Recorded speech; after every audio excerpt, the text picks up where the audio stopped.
देहरादून से खबर आ रही है, जहां पर दून मेडिकल कॉलेज के हॉस्टल में दून मेडिकल कॉलेज के स्टूडेंट्स ने हॉस्टल में रात को तेज आवाज में गाने बजाकर जमकर हुड़दंग मचाया और जमकर शराब पार्टी करने की भी बात कही जा रही है। वहीं अर्धनग्न मेडिकल स्टूडेंट्स के साथ कुछ लड़कियां भी नजर आईं।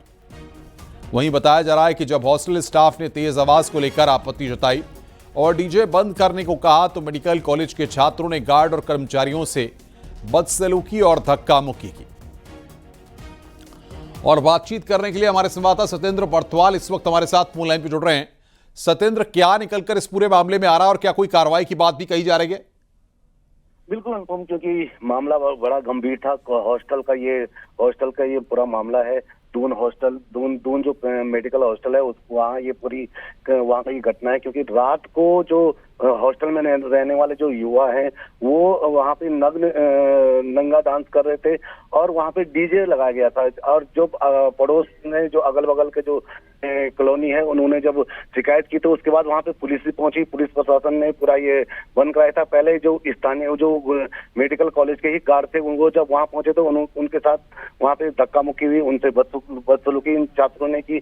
उसके बाद अभी हम बात करें तो कार्रवाई की, तो कार्रवाई पे यहाँ पे पूरा दून जो मेडिकल कॉलेज है उसने इस पूरे मामले में जांच बता दी है और जांच के बाद ही देखा जाएगा आखिर में आगे क्या कुछ निकलता है। जी बहुत बहुत शुक्रिया सत्येंद्र आपका हमारे साथ जुड़ने के लिए और बातचीत करने के लिए।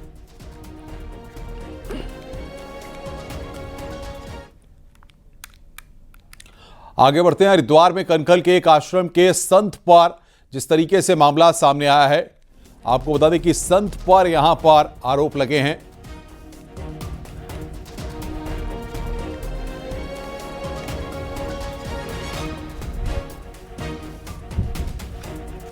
हरिद्वार में कनखल के एक आश्रम के संत पर लाखों रुपए लेकर फरार होने का आरोप लगा है। यहां जगजीतपुर के महामृत्युंजय मठ के कोठारी महंत वैराग्यपुरी पर 28 लाख रुपए और कीमती सामान लेकर फरार होने के आरोप हैं। मठ के अध्यक्ष यमुनापुरी ने वैराग्यपुरी को आश्रम का कोठारी और अपना उत्तराधिकारी नियुक्त किया था। वैराग्यपुरी ने साल 2009 में संन्यास लिया था, जिसके बाद से वो मठ की सारी जिम्मेदारी संभाल रहे थे। मठ के अध्यक्ष यमुनापुरी ने पुलिस को शिकायत देकर आरोपी संत को खोजने की गुहार लगाई है। 10 तारीख की रात को आश्रम की करीब सभी जो कैश प्रॉपर्टी थी, कैश धनराशि थी और एक रुद्राक्षी माला और 6 चांदी की कटोरियां वो लेके गायब है। 28 लाख रुपए थे और 4-1 लाख रुपए का सामान भी था, 4 से 5 लाख, और वो मिल भी नहीं रहा है अभी कहीं। बड़ा हमने प्रयास किया, प्रशासन भी हमारी मदद कर रहा है बहुत ज्यादा, पर मैं चाहे और उससे वसूल किया जाए। धर्म का धन है। महाराज जी हैं श्री यमुनापुरी महामंडलेश्वर हैं, उनके द्वारा बताया गया है कि वैराग्यपुरी जो उनके यहाँ जो एक उनके शिष्य थे और जो वो देख रेख करते थे आश्रम की, वो कुछ रुपए और सामान लेके चले गए हैं रात्रि में। उस संबंध में अभियोग पंजीकृत कर दिया गया है। ऋषिकेश में मंडी परिषद में दुकान में सामूहिक नमाज पढ़ने को लेकर हिंदूवादी संगठनों ने विरोध जताया। नमाज पढ़ने की खबर पर दुकानदार को हिंदू संगठन के नेताओं ने घेर लिया और आई कार्ड दिखाने की मांग की। इसके साथ ही दोबारा दुकान में नमाज न पढ़ने की चेतावनी दी। नमाज पढ़ने वालों में कुछ लोग सहारनपुर के बताए जा रहे हैं, जो कि दुकान के अंदर मौजूद थे।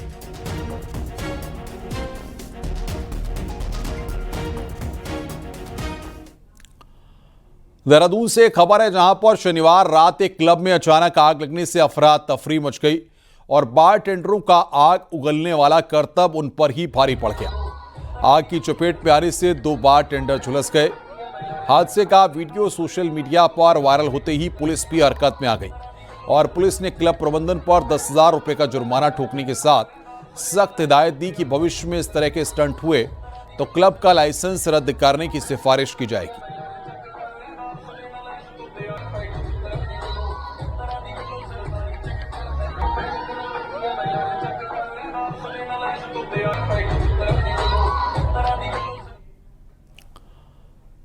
आज मुख्यमंत्री पुष्कर सिंह धामी श्रीनगर के दौरे पर हैं, जहां सीएम सहकारिता मेले में शामिल हुए। इस दौरान सीएम धामी ने मेले में लगे स्टॉल पर भी पहुंचे और वहां मौजूद लोगों के साथ भी बातचीत की।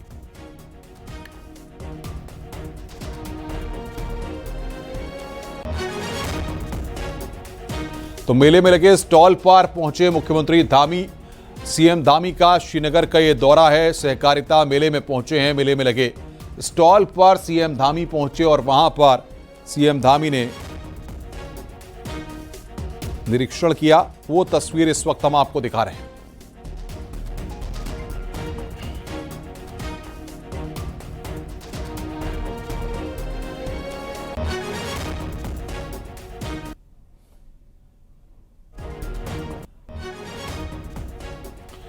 तो ये तस्वीर इस वक्त आप देख रहे हैं श्रीनगर से। जो तस्वीरें इस वक्त हम आपको दिखा रहे हैं, मेले में लगे स्टॉल पर पुष्कर सिंह धामी पहुंचे हैं। श्रीनगर का ये दौरा, ये तस्वीर इस वक्त आप देख रहे हैं।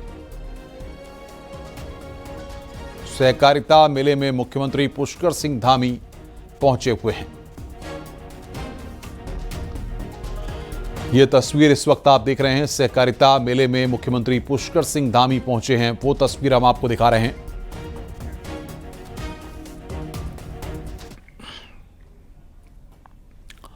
खबर चमोली से है, जहां पर बिरही निचमुला हाईवे पर काली पहाड़ी से पत्थर आने से गाड़ी क्षतिग्रस्त हो गई और गाड़ी का ड्राइवर भी घायल हो गया, जिसे अस्पताल में भर्ती कराया गया। बिरही निचमुला हाईवे पर लैंडस्लाइड जोन एक्टिव हो गए हैं, जिसकी वजह से पहाड़ी से पत्थर और मलबा गिर रहा है, जो वहां से गुजर रही गाड़ियों के लिए बड़ा खतरा बना हुआ है।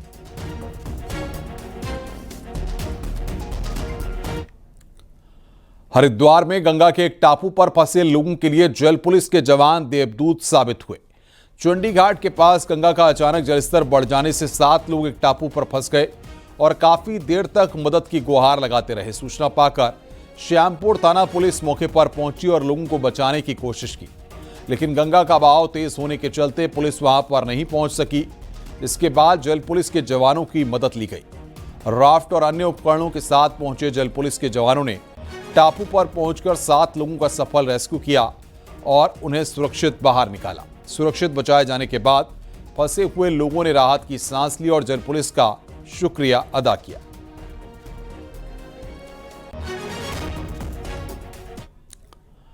रामनगर में इन दिनों सोशल मीडिया में एक वीडियो खूब वायरल हो रहा है। इस वीडियो में कुछ आवारा कुत्ते एक चीतल पर हमला करने के लिए दौड़ते हैं और फिर चीतल पर हमला कर देते हैं। ये वीडियो डिकुली में कोसी नदी का है। हालांकि कुछ लोगों ने चीतल को इन कुत्तों से छुड़ाया, इससे चीतल की जान बच सकती है।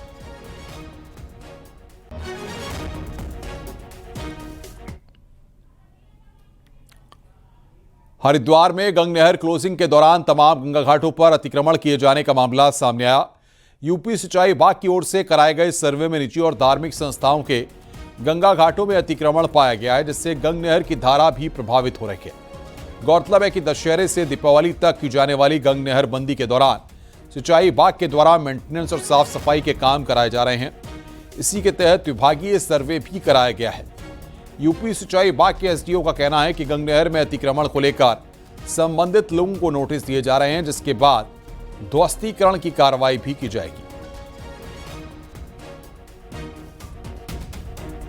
भी इसी नहरबंदी में हमारे द्वारा सर्वेक्षण इसमें किया गया है। ऊपरी गंगा नहर में जो घाट पहले से निर्मित हैं, पहले से बने हुए घाट हैं, उनको हमारे द्वारा पैमाइश की गई है। कुछ घाटों में जो है अतिक्रमण की स्थिति पाई गई है, तो उनको निशानदेही की गई है और उनको नोटिस देकर ध्वस्तीकरण के संबंध में आगे की कार्रवाई की जाएगी। अल्मोड़ा से खबर है, जहां पर चौखुटिया में बदहाल स्वास्थ्य व्यवस्था को लेकर ग्रामीणों का आंदोलन पिछले 14 दिनों से जारी है। ग्रामीण स्वास्थ्य सुविधाओं को ठीक करने के लिए लगातार आंदोलन कर रहे हैं। वहीं आंदोलनकारियों की स्वास्थ्य विभाग के अधिकारियों से कई दौर की वार्ता भी हुई, लेकिन फिर भी कोई समाधान नहीं निकला।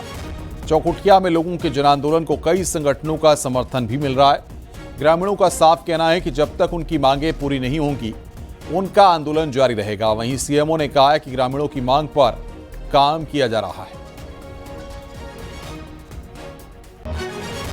माह में 2 बार विशेषज्ञ चिकित्सक हमने वहां पर भेजे हैं। एक बार टीम वहां हो भी आई है, उसमें अल्ट्रासोनोलॉजिस्ट थे, बाल रोग विशेषज्ञ थे, फिजिशियन थे और गायनेकोलॉजिस्ट थे।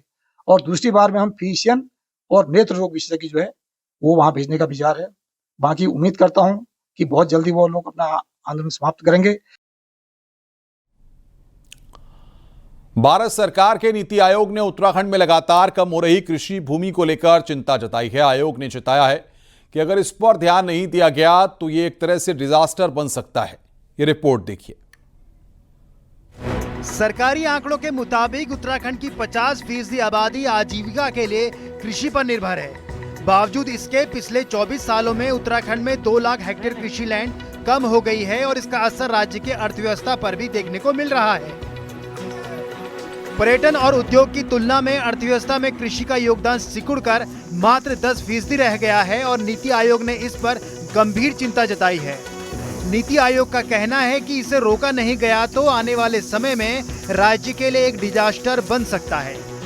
राज्य गठन के समय प्रदेश में 7,69,000 हेक्टेयर कृषि भूमि थी, जो साल 2022-23 में घटकर करीब 5,68,000 रह गई है, यानी कि करीब 2 लाख हेक्टेयर कृषि भूमि घट गई है।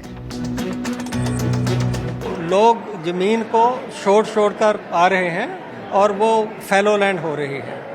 जो पहाड़ों की ज़मीन होती है उसको लगातार मेंटेन करना पड़ता है। बारिश आ गई, वो बंद टूट जाएगा, बह जाएगी।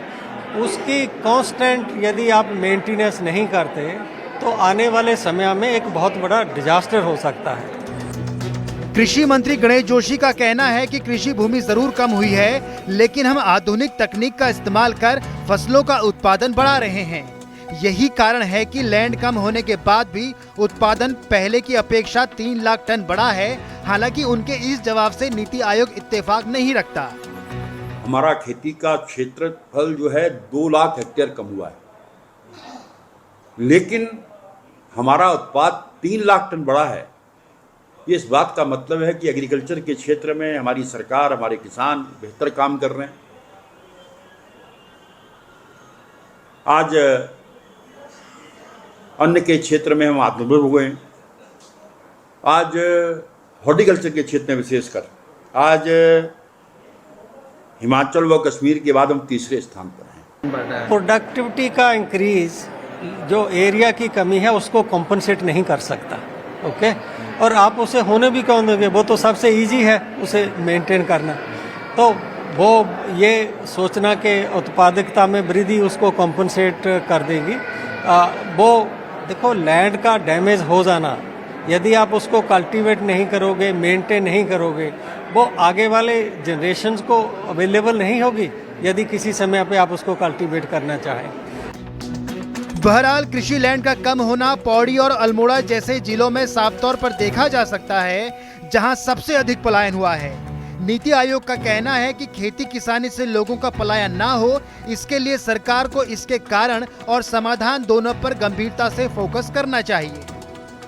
न्यूज़ 18 के लिए देहरादून से सुनील नप्रभात की रिपोर्ट।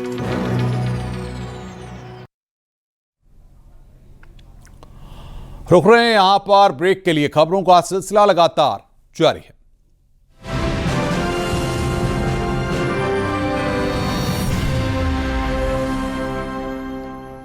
पेट सपा। आप देख रहे हैं न्यूज़ 18 उत्तर प्रदेश उत्तराखंड।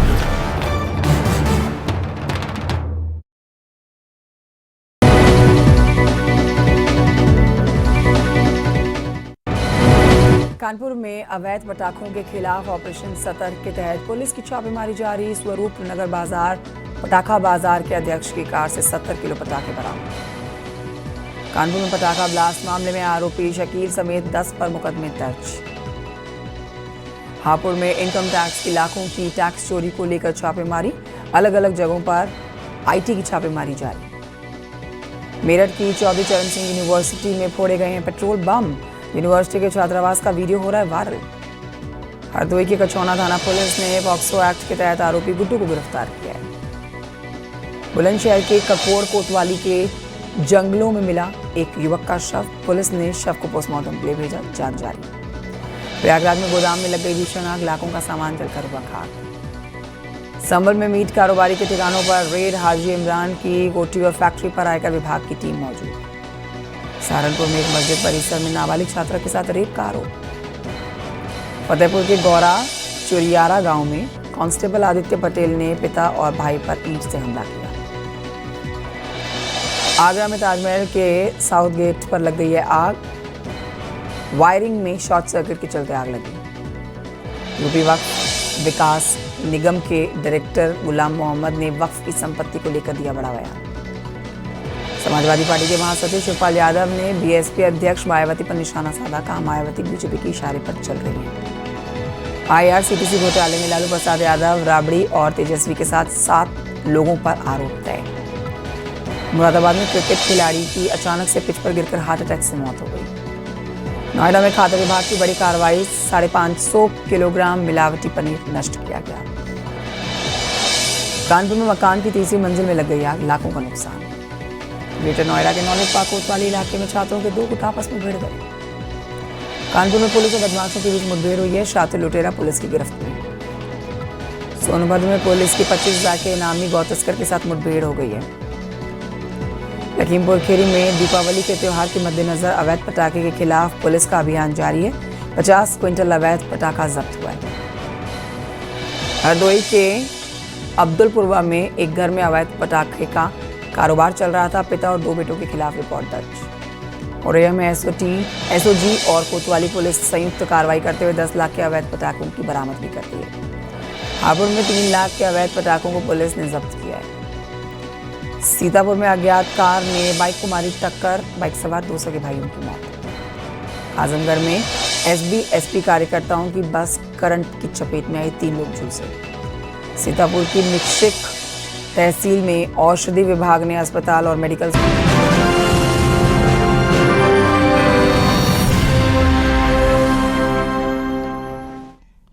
देहरादून के पछवादून क्षेत्र से डेमोग्राफी चेंज को लेकर बड़ा खुलासा हुआ है। सूत्रों की माने तो क्षेत्र के कई मुस्लिम ग्राम प्रधानों पर बाहरी लोगों के नाम बड़ी संख्या में ग्राम पंचायत के परिवार रजिस्टर में दर्ज कराने के आरोप लगे हैं। बताया जा रहा है कि पछवादून के करीब 28 गांव में हिंदू समुदाय अब अल्पसंख्यक हो चुका है। स्थानीय प्रशासन और खुफिया एजेंसियां इस मामले की गहराई से जांच पड़ताल में जुट गई हैं। मामले की गंभीरता को देख मुख्यमंत्री पुष्कर सिंह धामी ने सभी डीएम को राशन कार्ड से लेकर बिजली पानी के फर्जी बिल, फर्जी आधार कार्ड जैसे मामलों की जांच के आदेश जारी किए हैं। राज्य के सांस्कृतिक मूल्य, राज्य की डेमोग्राफी न बदले, राज्य का मूल अस्तित्व बना रहे, ये हमारा संकल्प और इस संकल्प को लेकर हम लगातार आगे बढ़ रहे हैं। सभी जिलाधिकारियों को इन निर्देश दिए जा चुके हैं कि जहां भी फर्जी राशन कार्ड बनाए गए हैं, आधार कार्ड बने हैं, बिजली के कनेक्शन दिए गए हैं या अन्य प्रकार के जो भी कार्य विधि सम्मत नहीं हुए हैं या जो उसके लिए पूरी तरह से एलिजिबल नहीं थे, उनको ये सुविधाएं उपलब्ध कराई गई हैं। उनके खिलाफ भी कार्रवाई होगी। जो अधिकारियों ने या जिन लोगों ने भी अपने दायित्वों पर रहते हुए ऐसे गैर कानूनी कामों को आगे बढ़ाया है, और हम इसको लेकर पहले से ही लगातार समीक्षा कर रहे हैं और भविष्य में भी जो पाए जाएंगे, पछवादून में भी इस प्रकार की शिकायतें आई हैं, अन्य स्थानों पर भी आई है, जहां भी आई है उस पर कड़ी तरीके से कार्रवाई होगी। चमोली में औली जोशीमठ रोपवे को एक बार फिर से चलाए जाने की कवायद हो रही है। 5 जनवरी 2023 को जोशीमठ में दरारें आने के बाद रोपवे को बंद कर दिया गया था, लेकिन 2.5 साल बाद भी इस इलाके में दरारें आने की कोई घटना नहीं हुई है। ऐसे में रोपवे का सर्वे कराए जाने के बाद इसे फिर से चालू करने की बात हो रही है। 2.5 सालों में लगभग 15 करोड़ के आसपास का नुकसान पर्यटन विभाग को रोपवे बंद होने से हुआ है। वहीं पर्यटकों की संख्या में कमी आई है, पर्यटक कम आ रहे हैं। ऐसे में उम्मीद है कि विभाग जल्दी औली जोशीमठ रोपवे को चालू करेगा। एक टेक्निकल सर्वे अगर किया जाए तो इसमें काफ़ी संभावनाएं हैं कि इसे चलाया जा सकता है, और ये सबके लिए चलाए जाना उचित है, चाहे वो निगम से हो चाहे पूरे जोशीमठ के लिए हो, चलाया जाना उचित रहेगा। एक टेक्निकल सर्वे जरूरी है। कोटद्वार से खबर है, जहां पर 28 दिनों से एसडीएम के ट्रांसफर की मांग को लेकर धरने पर बैठे बार एसोसिएशन के वकीलों का आंदोलन आखिरकार खत्म हो गया है। शासन ने एसडीएम सोहन सैनी का ट्रांसफर कर दिया है। कोटद्वार तहसील परिसर में करीब 1 महीने से एसडीएम सोहन सैनी के तबादले की मांग को लेकर बार एसोसिएशन के वकील धरने पर बैठे थे। वकीलों का आरोप था कि एसडीएम क्षेत्र में भ्रष्टाचार को बढ़ावा दे रहे हैं और उनके खिलाफ कई शिकायतें भी की गई हैं, लेकिन कोई कार्रवाई नहीं हुई। हमारा 28 दिनों से जो धरना प्रदर्शन एसडीएम कोटद्वार के स्थानांतरण को लेकर चल रहा था, उसमें हमें 28वें दिन आज जीत प्राप्त हुई है। जो परिसंपत्तियां हैं स्वयं की और इनके निकट रिश्तेदारों की जो परिसंपत्तियां, उनकी भी जांच होने की जो हमारी मांग है वो अभी बाकी है। उत्तराखंड में एक ऐसी आदिम जनजाति रहती है जिसका वजूद धीरे धीरे खत्म हो रहा है। आदिम राजी नाम की ये जनजाति दुनिया की उन जनजातियों में शुमार है जिसकी संख्या लगातार कम हो रही है। ऐसे में अब इस जनजाति को मुख्य धारा में लाने की कोशिशें भी तेज होने लगी हैं। देखिए रिपोर्ट। पिथौरागढ़ और चंपावत के कुछ इलाकों में आदिम राजी जनजाति सदियों से रहती है, लेकिन आज ये जनजाति खुद को बचाने की जद्दोजहद में है। हालात ये हैं कि राजी जनजाति के अब सिर्फ 130 परिवार ही बचे हैं। भयंकर गरीबी और पिछड़ेपन के कारण इस जनजाति के ज्यादातर लोग समय से पहले ही दुनिया को अलविदा कह देते हैं। राजी जनजाति की औसत उम्र 50 साल से भी कम आंकी गई है। ऐसे में इनके लिए बेहतर हेल्थ सर्विस पहली दरकार है। डेथ रेट बढ़ रही है और पॉपुलेशन कम हो रही है, तो ये एक बड़ा कारण है। पॉपुलेशन घट रही है तो राजी जनजाति का लुप्त होना जारी है। ये मतलब पॉपुलेशन रेट कम हो रहा है तो, और सर इन्हें एम्प्लॉयमेंट नहीं है। राजी जनजाति की कृति रजवार ऐसी पहली लड़की हैं जिन्होंने कॉलेज की पढ़ाई की है। साथ ही कृति इस जनजाति से निकलने वाली पहली पंचायत प्रतिनिधि भी हैं। सरकार भी अब इस जनजाति को मुख्य धारा में लाने के लिए कई योजनाओं में एक साथ काम कर रही है। जंगलों में रहने वाली जनजाति को सम्मेलनों के जरिए मुख्य धारा से जोड़ा जा रहा है। ढांचागत विकास काफ़ी हुआ है, मगर मानव संसाधन विकास जिसे हम कहते हैं, जैसे शिक्षा जिसमें टीचर हों, हॉस्पिटल जहाँ पर डॉक्टर हों, और सबसे बड़ी उनकी आजीविका, और 2006 का जो वन कानून है उसके तहत उनके ज़मीनों पे उनका मालिकाना हक। राजी जनजाति दुनिया की सबसे दुर्लभ जनजाति में भले ही हो, बावजूद इसके इन्हें अब तक जमीन का हक तक नहीं मिल पाया। जमीन नहीं होने से ये जनजाति कई अधिकारों से दूर है। साथ ही रोजगार और शिक्षा से भी इसे जोड़ा जाना है ताकि ये आदिम जाति इतिहास के पन्नों में दर्ज ना हो पाए। न्यूज़ 18 के लिए पिथौरागढ़ से विजयवर्धन उप्रेती की रिपोर्ट। रुक रहे हैं यहां पर ब्रेक के लिए। खबरों का सिलसिला लगातार जारी है।